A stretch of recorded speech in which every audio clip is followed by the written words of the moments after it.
Oke, Assalamualaikum warahmatullahi wabarakatuh. Perkenalkan, nama saya Ahmad Rizkiansyah. Di sini saya akan menjelaskan tentang isian jawaban UTS saya mengenai mata kuliah kecerdasan buatan.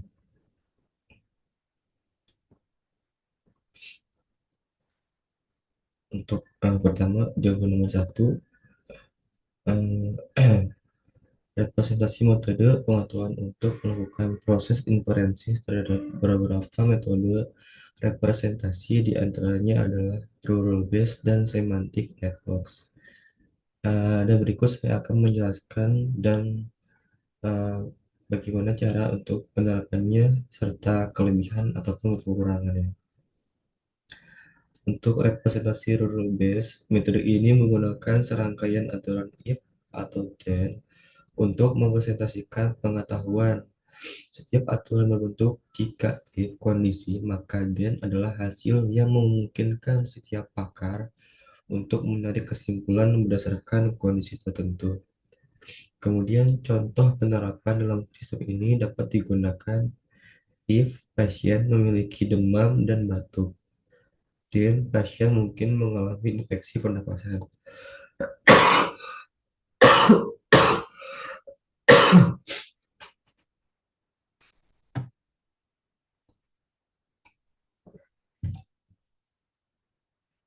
Kemudian if pasien memiliki tekanan darah tinggi dan riwayat penyakit jantung, dan pasien berisiko tinggi terkena penyakit jantung.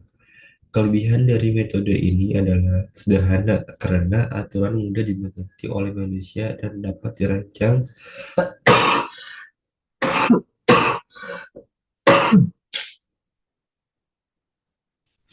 berdasarkan pengalaman pakar. Fleksibel dalam menambah atau mengubah aturan sesuai kebutuhan, terutama dalam sistem yang dinamis. Untuk kekurangan metode ini, yaitu kurang efisien jika aturan yang diperlukan sangat banyak karena proses inferensi menjadi lambat ketika harus mengecek banyak aturannya.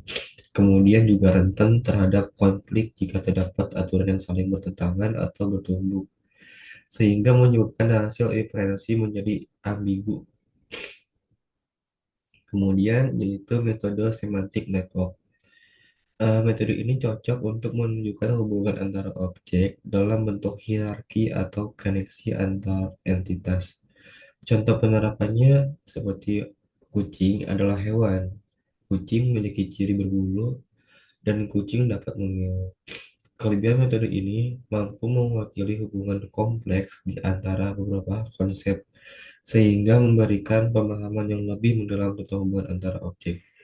Kemudian memungkinkan sistem untuk menggunakan hubungan hierarkis dan asosiasi yang kompleks dalam proses inferensi. Kekurangan metode ini lebih kompleks untuk dibangun dan dipelihara dibandingkan representasi berbasis aturan. Kemudian sulit untuk diimplementasikan dalam masalah yang membutuhkan aturan-aturan eksplisit dan keputusan langsung karena jaringan sistematik lebih fokus pada koneksi antara konsep daripada aturan aksi responen. Kemudian jawaban untuk nomor dua. Nomor dua, untuk merancang agen cerdas yang dapat merekomendasikan produk secara otomatis.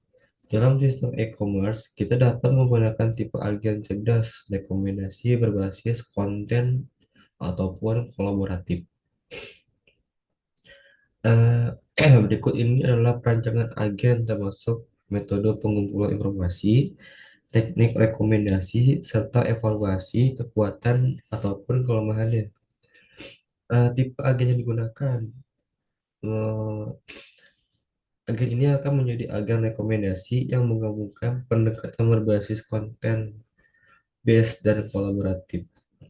Kolaboratif datang untuk memberikan saran produk yang relevan kepada pengguna.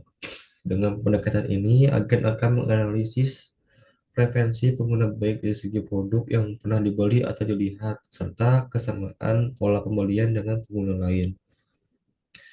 Adapun cara agen mengumpulkan informasi dari pengguna, ada dua. Cara utamanya adalah yang pertama, data eksplisit meminta pengguna untuk menilai produk, semisalnya memberikan rating atau ulasan, serta mengisi profil preferensi produk mereka seperti kategori produk favorit, anggaran harga, atau fitur produk yang diinginkan. Kemudian ada data implicit menggunakan riwayat interaksi pengguna secara otomatis seperti produk yang dilihat, keranjang belanja yang pernah diisi, produk yang pernah dibeli, serta lama waktu yang dihabiskan di halaman produk tertentu. Data ini dikumpulkan tanpa membutuhkan input langsung dari pengguna.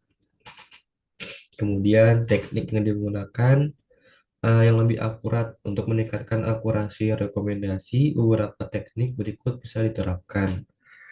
Seperti content based filtering. Agen akan merekomendasikan produk yang mirip dengan produk yang pernah disukai atau dilihat oleh pengguna.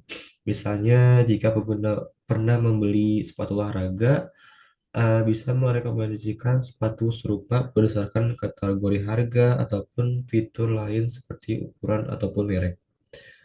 Kemudian ada collaborative filtering, menggunakan informasi tentang preferensi pengguna lain dengan minat yang serupa. Misalnya jika pengguna A dan sama B menyukai kategori elektronik dan A membeli produk tertentu, produk tersebut dapat direkomendasikan kepada B karena pola minat mereka yang mirip. Kemudian, machine learning agar dapat menggunakan algoritma pembelajaran mesin seperti metric factorization, neural collaborative filtering, atau algoritma berbasis deep learning untuk mengidentifikasi pola preferensi yang lebih kompleks dan personal. Dengan teknik ini, agen dapat mengidentifikasi preferensi tersembunyi atau rekomendasi personalisasi yang lebih dalam. Kemudian empat, ada hybrid model, menggabungkan teknik berbasis konten dan kolaboratif dengan teknik lain, semisalnya context aware, accommodating yang mempertimbangkan waktu, lokasi, atau bahkan perangkat pengguna sehingga rekomendasi bisa lebih sesuai dengan konteks pengguna saat ini. Kekuatan pendekatan ini untuk personalisasi yang lebih baik, ada kombinasi content based dan content filtering memberikan rekomendasi lebih personal berdasarkan preferensi untuk unik pengguna serta dapat agar pengguna lain. Efisiensinya dalam pengumpulan data melalui riwayat interaksi, sistem dapat mengenali preferensi tanpa membutuhkan inputan langsung dari si pengguna, membuat pengalaman pengguna lebih nyaman. Kemampuan belajar dari data besar. Eh, dengan menggunakan pembelajaran mesin, agen ini mampu mengolah data jumlah besar dan menemukan pola yang relevan untuk prediksi rekomendasi. Kelemahan pada saat ini, cold storage problem, pengguna baru atau produk yang belum memiliki riwayat interaksi atau rating bisa sulit direkomendasikan dengan akurat karena tidak ada histori yang memadai. Untuk kebutuhan data besar, algoritma kolaboratif dan pembelajaran mesin membutuhkan data dan jumlah besar untuk mencapai akurasi tinggi yang mungkin sulit untuk situs e-commerce kecil atau yang baru berkembang. Resikonya, risiko filter bubble karena akan merekomendasikan produk berdasarkan preferensi pengguna. Kemudian ada risiko pengguna hanya melihat dalam kategori atau gaya yang sama sehingga kehilangan kesempatan untuk menemukan produk baru di luar minat sebelumnya. Nah, untuk jawaban nomor ketiga, untuk sistem keamanan otomatis menggunakan logika proporsional, kita bisa merancang aturan yang mengatur hubungan antara sensor gerak, kamera, dan alarm. Dalam bentuk proposisi logika, berikut adalah perancangan aturan tersebut dengan contoh penerapan dalam situasi nyata serta kelebihan ataupun batasannya. Untuk aturan logika proporsional, kita akan menggunakan pernyataan berikut. Jika P sensor gerak mendeteksi pergerakan ataupun C mendeteksi pergerakan atau keberadaan objek, A adalah alarm berbunyi. Aturan yang bisa digunakan dalam sistem keamanan ini ada tiga. Jika sensor gerak mendeteksi pergerakan, maka alarm berbunyi. Studinya adalah Rig Arrow A. Jika kamera mendeteksi keberadaan objek, maka berbunyi Rig Arrow A atau C yang akan berbunyi. Jika sensor gerak atau kamera mendeteksi sesuatu, maka alarm berbunyi PROC Rig Arrow A. Aturan ini dapat dirangkai dalam profesional sebagai P, Lord C, dan Rig Arrow A. Untuk penerapan dalam situasi nyatanya, misalkan di malam hari, jika sensor gerak P dan kamera C aktif di sebuah area tertentu, jika ada seseorang masuk ke area tersebut, baik sensor gerak atau kamera akan mendeteksi pergerakan atau keberadaan orang tersebut sesuai dengan aturan yang dibuat. Jika sensor gerak P mendeteksi pergerakan, sistem akan mengaktifkan alarm A. Jika kamera C mendeteksi objek, alarm A juga akan diaktifkan. Jika baik sensor P maupun kamera C mendeteksi sesuatu, alarm A akan berbunyi. Sebagai contoh, jika sensor gerak P mendeteksi pergerakan, misal seorang berjalan melewati area sensor, maka aturan pertama Parrot Arrow A mengharuskan alarm berbunyi. Kemudian ada kelebihan. Untuk kelebihannya ada respon cepat. Dengan menggunakan logika profesional, sistem dapat langsung mengaktifkan alarm saat mendeteksi pergerakan atau objek, sehingga meningkatkan respon keamanan. Kombinasi sensor dan kamera, penggunaan logika PLOC atau Rig Arrow A memberikan jangkauan deteksi yang lebih baik karena baik sensor gerak maupun kamera dapat memicu alarm, memperbesar peluang deteksi dini. Untuk penerapan mudahnya, aturan dalam bentuk logika profesional mudah untuk diterapkan dan diintegrasikan dalam sistem keamanan berbasis logika digital. Untuk keterbatasan informasi hanya memberikan hasil biner, ya atau tidak, tanpa memberikan informasi tambahan. Misal, sistem tidak dapat membedakan antara ancaman yang nyata atau sekadar hewan kecil yang melewati sensor.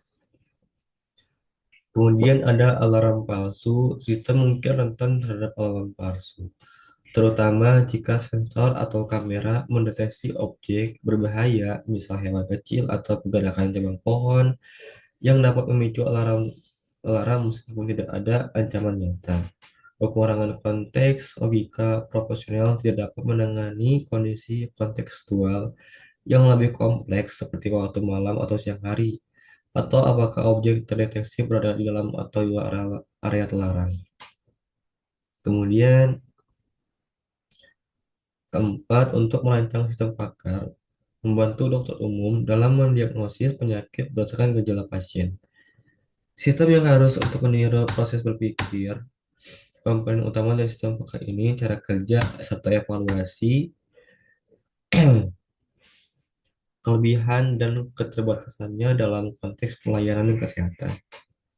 Komponen utama sistem pakar menggunakan basis pengetahuan knowledge base merupakan inti dari sistem pakar yang berisi pengetahuan medis yang dibutuhkan untuk diagnosis, termasuk aturan fakta medis tentang penyakit, gejala atau hubungan antara gejala dan penyakit serta faktor resiko. Mesin referensi. Mesin ini berfungsi sebagai pergerakan sistem yang memproses informasi dari basis pengetahuan untuk menghasilkan kesimpulan atau diagnosis. Mesin referensi akan mengevaluasi gejala yang dilaporkan pasien dan mencocokkan dengan aturan dan pola dalam basis pengetahuan menggunakan metode seperti rule-based reasoning atau case-based reasoning. Kemudian ketiga, antar muka pengguna atau user interface merupakan jembatan antara pengguna, dokter, dan pasien. Dengan sistem pakar di mana dokter atau pasien dapat memasukkan informasi gejala, riwayat kesehatan, atau faktor risiko lainnya. Eh, Untuk UI itu sendiri untuk mudah dioperasikan dengan pernyataan yang sederhana dan instruksi jelas agar dokter atau pasien dapat menginput gejala secara efisien. Modul penjelasan eklase modul memungkinkan sistem untuk menjelaskan proses diagnosis atau memberikan alasan di balik rekomendasi yang diberikan. Misal, sistem dapat menjelaskan mengapa gejala tertentu mengarah ke diagnosis tertentu, mengapa penyakit tertentu mungkin kurang relevan. Kemudian ada cara kerja. Untuk cara kerja sistemnya, input gejala riwayat pasien. Dokter atau pasien memasukkan daftar gejala yang dialami serta riwayat kesehatan atau faktor risiko, semisal usia, gaya hidup, dan melalui antarmuka pengguna. Pemrosesan oleh mesin intervensi. Mesin intervensi memproses data tersebut dengan mencocokkan dengan aturan dalam basis pengetahuan. Sistem akan memeriksa gejala yang relevan untuk setiap kemungkinan diagnosis, memperhitungkan faktor risiko, dan menggunakan aturan atau pola untuk mempersempit kemungkinan penyakit. Kemudian ada diagnosis sementara atau rekomendasi. Berdasarkan analisis mesin intervensi, sistem akan menghasilkan daftar penyakit yang mungkin sesuai dengan gejala. Daftar ini biasanya diurutkan berdasarkan probabilitas atau relevansi dengan penjelasan untuk setiap pilihan diagnosis. Jika perlu, sistem akan merekomendasikan tindakan lanjutan seperti tes laboratorium atau konsultasi dengan spesialis untuk menginformasi diagnosis. Kemudian eh, untuk modul penjelasan, sistem menyediakan penjelasan tentang diagnosis yang dihasilkan sehingga dokter dapat memahami dasar-dasar kesimpulan yang diberikan. Kemudian, dokter dapat menggunakan informasi ini untuk mengambil keputusan akhir atau memberikan pemahaman kepada pasien. Kelebihannya, akses ke pengetahuan pakar, kecepatan efisiensi, konsistensi, dan pembelajaran berkelanjutan. Kemudian ada keterbatasan sistem pakar dan pelayanan kesehatan. Untuk keterbatasan sistem pakar dalam pelayanan kesehatannya, yaitu menghadapi kasus kompleks seperti sistem pakar mungkin sulit menangani kasus dengan gejala kompleks atau kondisi ganda yang tumpang tindih yang sering memerlukan instruksi dan pengalaman langsung seorang dokter. Kemudian ada resiko diagnosis yang terlalu generik, menghasilkan diagnosis yang terlalu umum atau daftar penyakit yang luas yang bisa membingungkan dokter atau memerlukan tes lebih lanjut untuk menginformasi diagnosis. Ketergantungan pada basis pengetahuan yang ada, jika basis pengetahuan tidak diperbarui secara rutin, sistem bisa menjadi usang dan menghasilkan diagnosis yang tidak akan relevan atau akurat. Kemudian kekurangnya aspek emosional atau subjektivitas, sistem pakar tidak mampu menangkap aspek emosional dan subjektif dalam interaksi dalam dokter pasien yang seringkali penting dalam memahami kondisi pasien secara holistik.